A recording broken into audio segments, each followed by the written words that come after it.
I'm Chance Dorland, and this is In-Depth, an interview program from ExpressNews.com where you'll find in-depth reporting and other resources concerning every topic you'll hear discussed on the podcast. Recently, San Antonio Express News writer Austin Horn has been on location reporting on the San Marcos Apartments blaze that killed 5 people. He joins me now to discuss what happened and recent updates on the story. So, Austin, first, of course, thank you for joining me today for the first time here on the podcast. Let's start with the basics to kind of get a good grounding in this issue. Where in San Marcos did this fire occur a week ago, last Friday? Hey, Chance. Thanks for having me on. So this fire started in Iconic Village Apartments and Vintage Pad Apartments, just north of the main sort of downtown University stretch in San Marcos. Again, this is basically a college town. Texas State University sort of takes up a lot of the space in downtown, and these apartment complexes were mostly rented out by students just north of the university. You'll see a lot of students walking to and from the apartments to classes and things like that. So basically just north of the university and sort of the main downtown stretch. And then, of course, this horrific tragedy happened just a week ago, last Friday, in the early morning hours. How many, as of now, have been confirmed dead at this time? So right now we have not necessarily identities for those who are confirmed dead.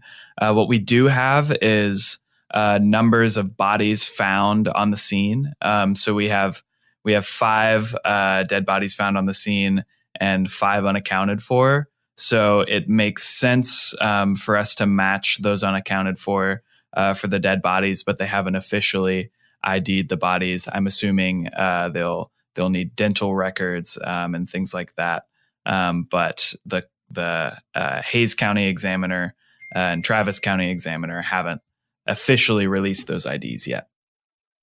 And I know one of the victims that, as you mentioned, has not been officially confirmed, but the family of this victim at least has gone on to social media and said that their relative did die in the fire, came from San Antonio. Do you know anything about Drew Estes? Yes. So Drew Estes, he lived in the upstairs of Iconic Village, building 500, which appears to be the building that was most harshly affected by the fire, likely where the fire started and where all the 5 unaccounted for lived in. Drew was a musician. I spoke to a number of people, both in the marching band, of which he was a member at Texas State University, and in other, sort of indie scene alternative bands. And they really just spoke to his kindness, his creativity. He had a really good voice. He played the guitar. He also played drums for the marching band, really multifaceted musician. And that's why for a lot of these benefits that are upcoming for the victims and those affected by the fire, music sort of seems to be central to that. I just went to one last night where they had at the Blue Dahlia downtown in San Marcos, they had 2 different musical acts on 2 different stages playing for the victims and to benefit their families. And they also had a silent auction. So Drew was very much a musician, very much a nice person. Everybody that I've spoken to who sort of interacted with him, even in passing, one person who also lived at the apartment didn't know him, but one time gave him a ride and was just really gushing about how thankful he was for that one ride. And it's just moments like that people are sharing about him. Let's switch now from the victims to the fire itself and any type of timeline that might be out there from officials or, accounts from those who survived. Obviously, quite a few people did survive this. So this started in the early morning hours of Friday. Take it from there. Do we know how the fire started? So we have no indication or official indication as of now as to how the fire started. There are rumors swirling around, nothing solid enough for me to report back to anybody. Obviously, this is a small sort of campus environment, so that's a kind of place where the rumors fester.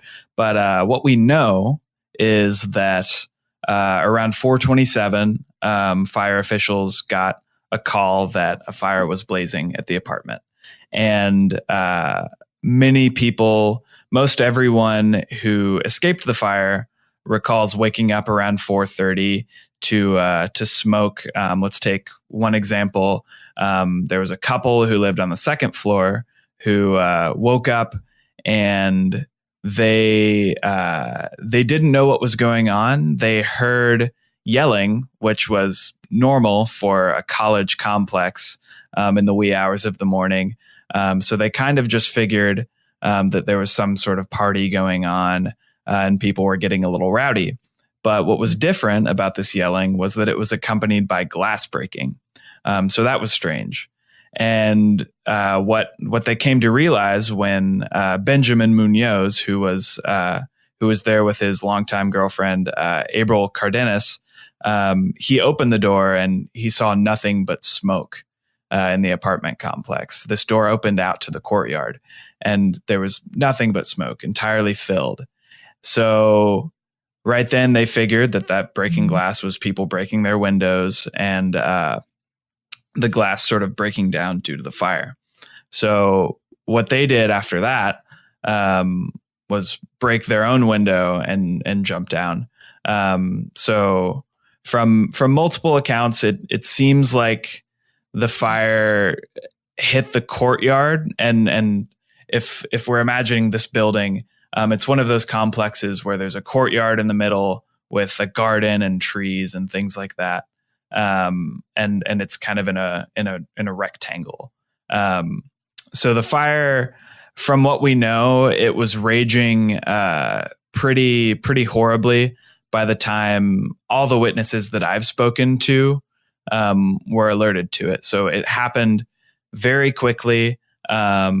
On the scene, working this investigation, ATF is leading it. That's the Bureau of Alcohol, Tobacco, and Firearms.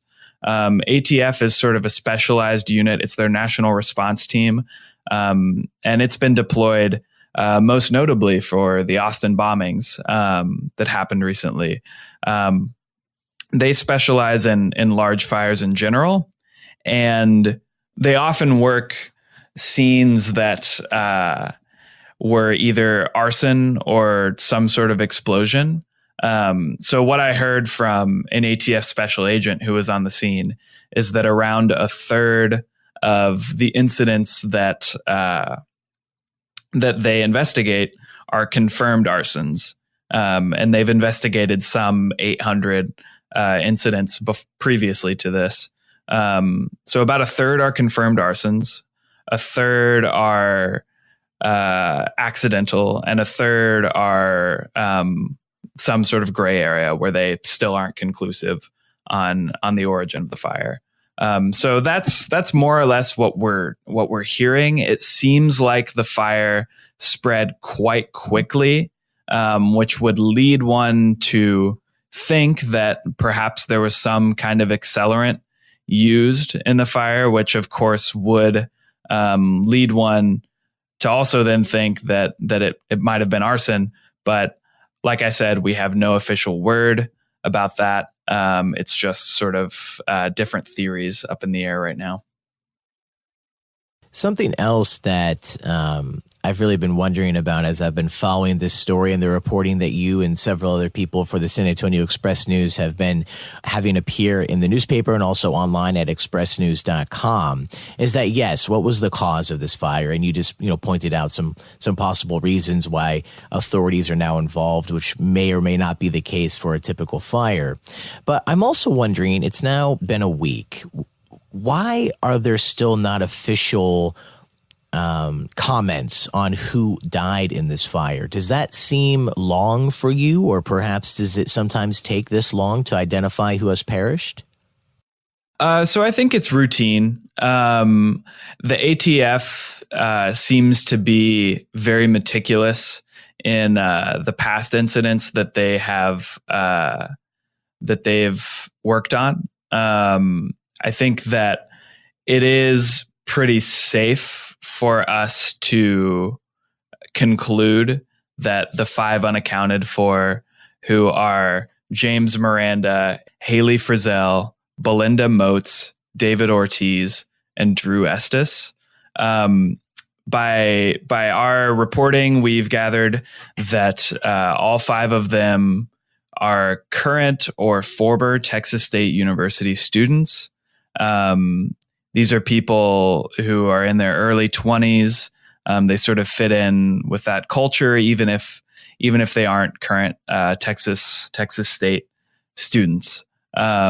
So we do more or less know that those 5 bodies are these 5 unaccounted for. It's just a matter of matching officially dental records, DNA, things like that. Sure. Yeah. And I understand why that could take a little bit extra time.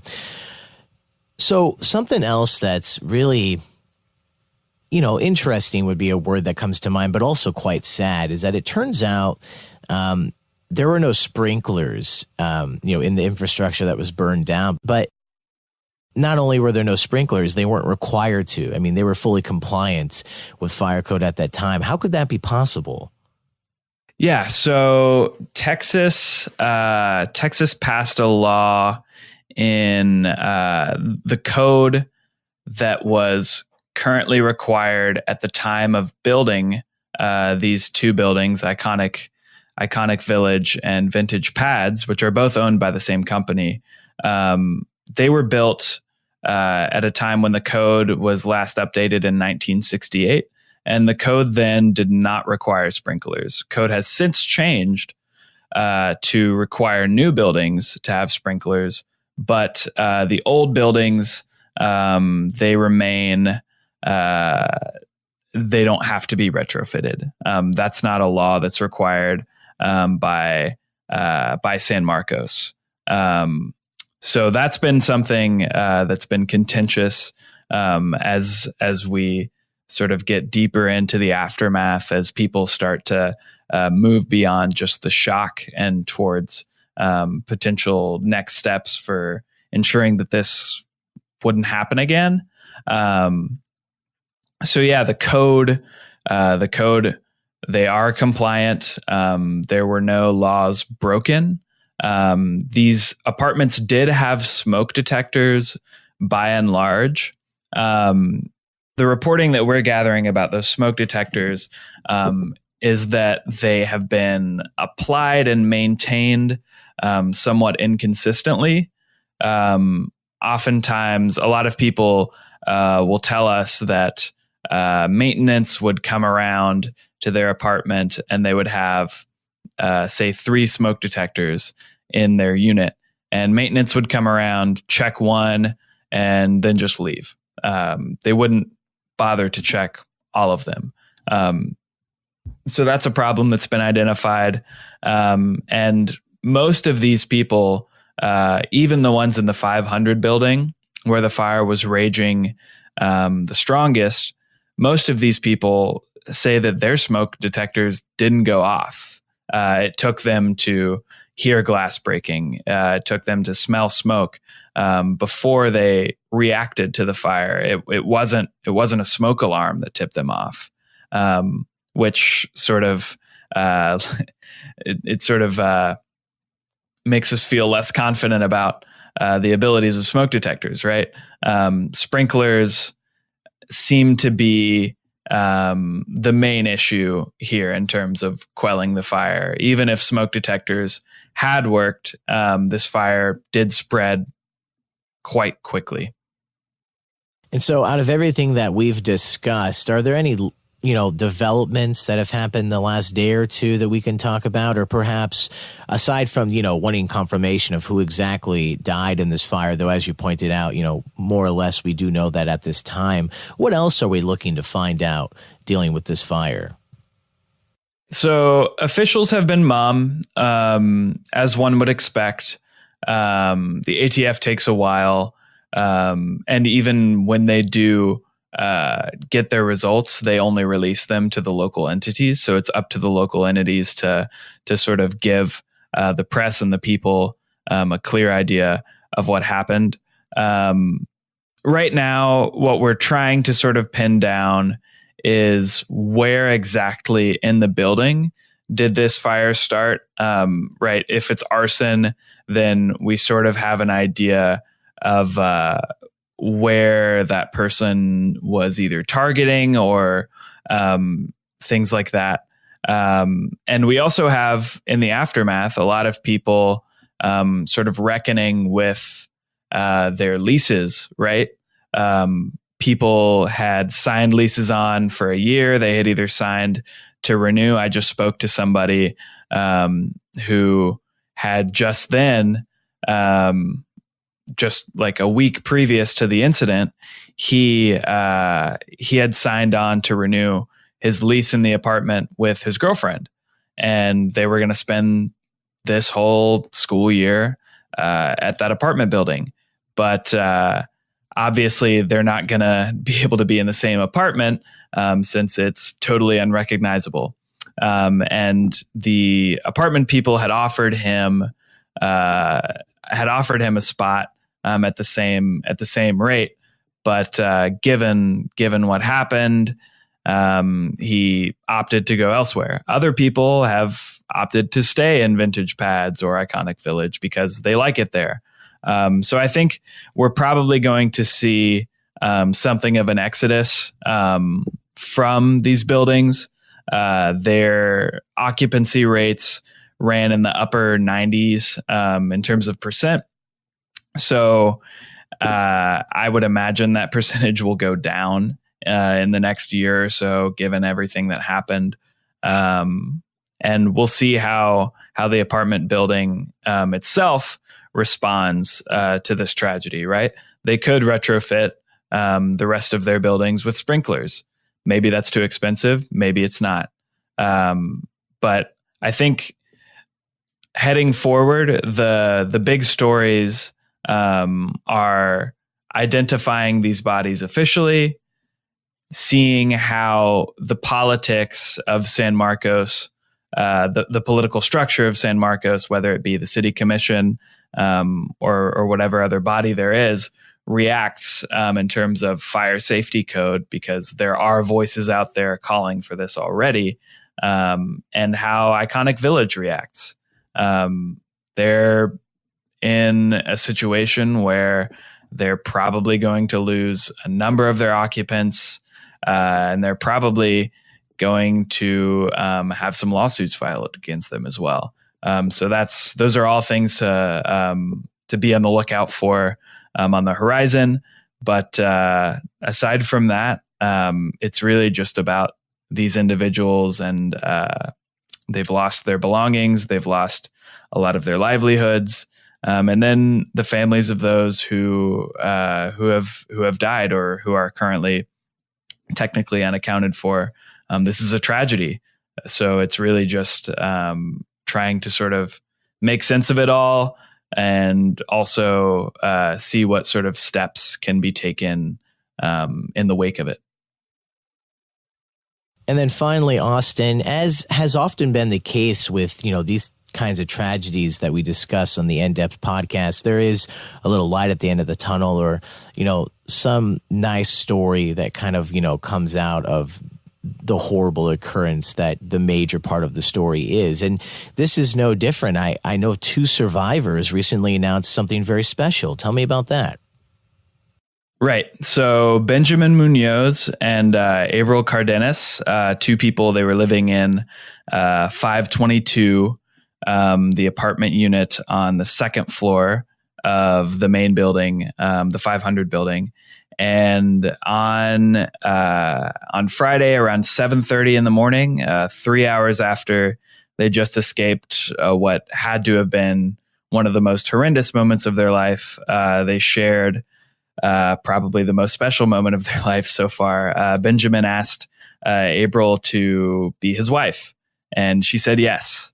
Benjamin had shattered and dislocated his ankle and broken a bone in his foot, and was in the ER.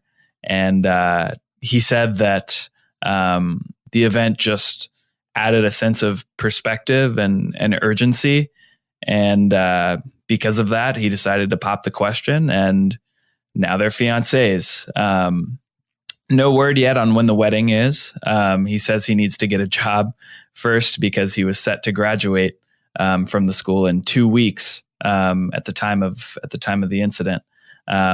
But they shared a moment, and it's always nice to hear, like you said, sort of that light at the end of the tunnel, the diamond in the rough, with a lot of emotional moments like this.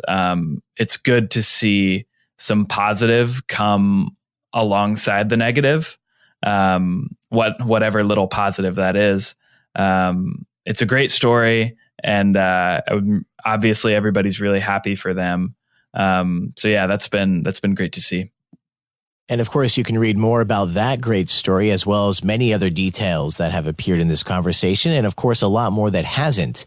All that is available online now at expressnews.com. And of course, Austin Horn, as well as several other people at the San Antonio Express News, will be providing more details in the coming days and weeks, and likely down the road months as well, with this tragic event. All that available, of course, in the print edition and at expressnews.com. So, San Antonio Express News writer Austin Horn here on the podcast for the first time. Very informative. Great to speak with you, and best of luck in your continued coverage of this fire. Great. Yeah. Thanks a lot, Chance.